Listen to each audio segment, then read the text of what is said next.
In this lesson, I'm going to look at calculating the areas of circles. So before we get going, we're going to have to know how to actually calculate that area, and there's a formula for it that I'm guessing most of you have already seen. The area is equal to pi r squared, r standing for the radius. And I have one example that we're going to look at.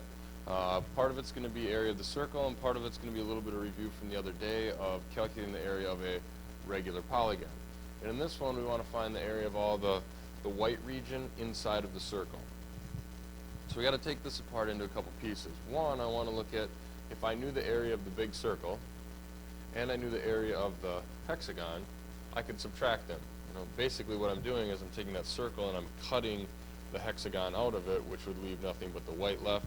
So if I take the area of the big circle, subtract the area of the hexagon, I'm going to have the area of the white stuff. So I'm going to start with the area of my circle. Well, area of a circle is equal to pi times the radius squared. Well, here, notice it tells us that the radius is 8. So if I take pi r squared, I'm going to end up with 64 pi. I'm going to quit right there. My label would be millimeters squared. And now it's a matter of finding the area of my regular polygon. And I think back to the formula for the area of a regular polygon. It's 1/2 times the apothem times the perimeter. And right now I don't know any of it. So what I'm going to do is I'm going to draw in my apothem. Be right there.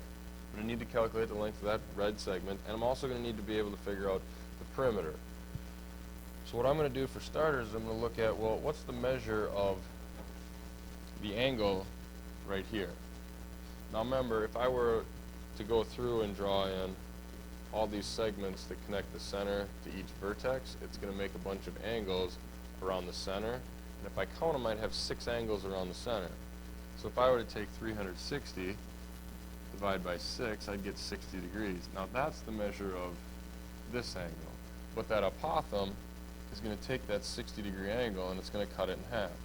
So really, the measure of the angle that I wanted from the beginning is right there, and that's going to be 30 degrees.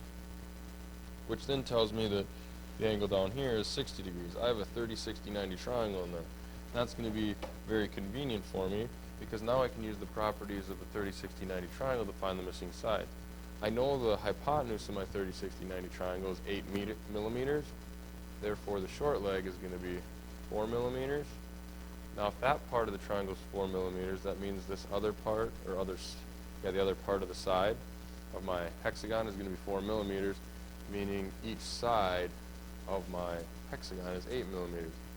That's going to help me find the perimeter. Now, remember back to my 30, 60, 90, if I know the short leg, multiply it by root 3, and that's going to give me the long leg. That's going to be 4 root 3 millimeters.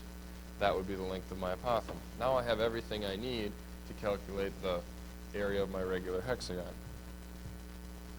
So I'll take this area of the, and I'm just going to use h for the hexagon, 1/2 times the apothem, which we just calculated at 4 root 3, times the perimeter. Well, I'll calculate that. That's going to be 8 times 6 sides, and I'll have it. So now it's just a matter of multiplying this all together.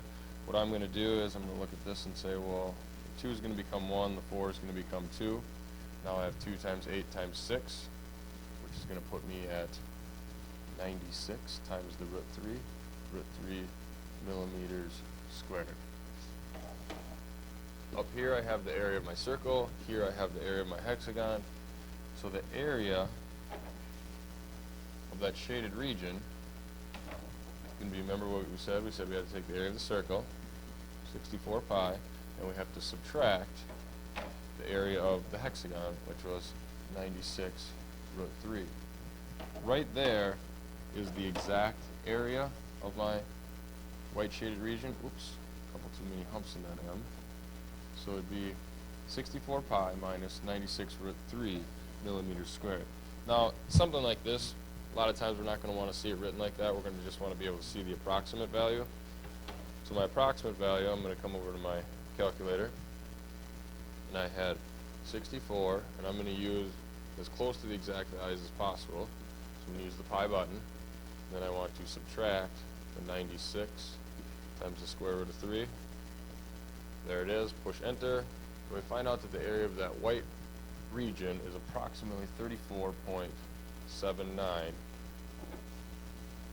millimeters squared.